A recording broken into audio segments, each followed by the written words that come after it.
Okey, kita lihat tentang tanda-tanda orang yang terkena dengan sihir. Jadi tanda-tanda orang-orang yang terkena dengan sihir ini sebenarnya banyak. Kadang-kadang dia ada persamaan dengan mereka yang terkena dengan gangguan makhluk halus semata-mata, atau mungkin dengan sebab gangguan saka dan sebagainya. Tetapi tanda-tanda yang berkait dengan sihir ini kadang-kadang lebih berat daripada gangguan yang terkena dengan gangguan makhluk halus yang datang, yang mungkin yang terkena pada diri dia tetapi hanya bersifat sebentar saja. Tapi kadang kalau kita melihat dengan lebih mendalam, orang-orang yang terkena sihir ini kalau sihir yang agak berat, menggunakan jampi-jampi yang agak berat, maka tempoh kesembuhannya kadang-kadang terpaksa mengambil masa yang agak panjang. Antara lain yang boleh kita kaitkan dengan tanda mereka yang terkena dengan sihir ini, contohnya yang pertama, seseorang itu daripada seorang yang sangat rajin, tiba-tiba telah bertukar sifat dia menjadi seorang yang sangat pemalas dan sangat pengotor lah. Dan keadaan ini keadaan seperti ini berlaku dalam keadaan di luar jangkaan, tidak ada sesiapa yang menjangkanya, kawan-kawan pun tak jangka, keluarga dia pun tak jangka. Kemungkinan ini salah satu tanda bahawa sifat yang bertukar itu daripada terlalu rajin atau rajin bertukar menjadi orang yang sangat pemalas. Kadang-kadang ayat-ayat yang dihafal, ayat-ayat Quran yang dihafal boleh hilang. Sebab kita pernah berjumpa lah mereka atau pelajar-pelajar tahfiz Quran yang telah menghafal hampir 30 juzuk Quran.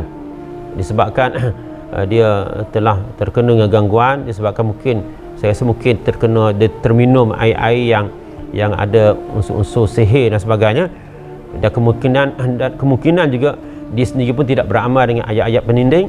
Maka apabila kita minta dia baca ayat-ayat yang dia hafal, tiba-tiba dia lupa banyak ayat-ayat yang dia tak ingat. Jadi ini pun boleh berkait dengan gangguan-gangguan yang kita katakan terkena dengan sihir tersebut.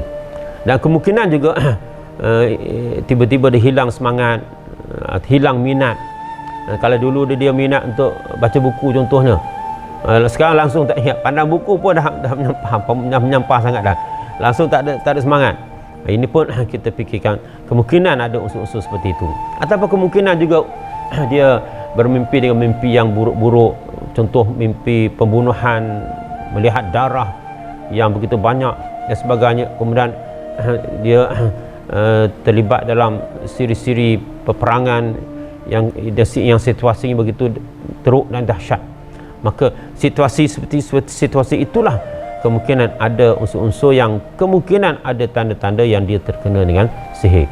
Kemungkinan juga dia akan berlaku sesuatu yang aneh kepada dia, contohnya muntah darah. Kadang-kadang sampai setengah baldi, satu baldi, dadu dia macam nak pecah dan sebagainya. Bila dia pergi berjumpa dengan doktor pakar kata memang tidak ada sakit apa-apa, maka perlu diberi rawatan segera.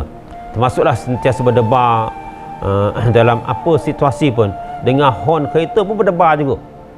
Berdebar tu bukan berdebar tahap minimum, tapi berdebar sampai berdegup-degup jantung, berdegup dalam badan dia. Dan kemudian kemungkinan juga dia mengalami sakit kepala yang berpanjangan, migraine yang berpanjangan, waktu-waktu tertentu, asar saja ke maghrib saja ke, ada waktu-waktu tertentu. Maka kemungkinan itu adalah antara unsur seseorang yang terkena dengan sihir. Dan termasuklah mudah terkejut pada waktu malam, hilang selera makan, ataupun letih yang melampau, walaupun dia selalu jogging, selalu makan makanan yang suplemen yang boleh memperkuat tubuh badan dia, tapi dia tetap letih, daya kerja dah jadi merosot dan sebagainya. Ataupun mungkin disebabkan kerana kecewa yang melampau sangat, putus tunang pamunya, tunang, ataupun mungkin ataupun makwa dia dah cabut lari pamunya. Jadi maknanya dia pujuklah diri dia sendiri dulu, kemudian cubalah dia rawat diri dia sendiri. Mudah-mudahan dia akan menjadi orang yang lebih baik daripada sebelumnya dan mendapat calon yang lebih sempurna. Dan kemungkinan juga ianya juga disebabkan kerana keadaan yang lampau. Jadi ini pun kita kena perhatikan. Dan juga kadang-kadang mungkin disebabkan kerana cepat marah, pantang silap sikit dah melenting dia, melenting tahap-tahap yang melampau sampai campak pasu bunganya, pasu bunga mak dia campak lontar ke orang tu. Jadi ini kita kena jaga. Sebab apa, orang seperti ini yang terkena gangguan sihir dan seumpamanya, sebab mereka ni kadang-kadang hilang kawalan diri, itu bawa kereta laju-laju dan sebagainya. Dan kemungkinan juga dia akan merasa bisa di seluruh badan dia, satu badan bisa sampai tak tertahan-tahan lagi.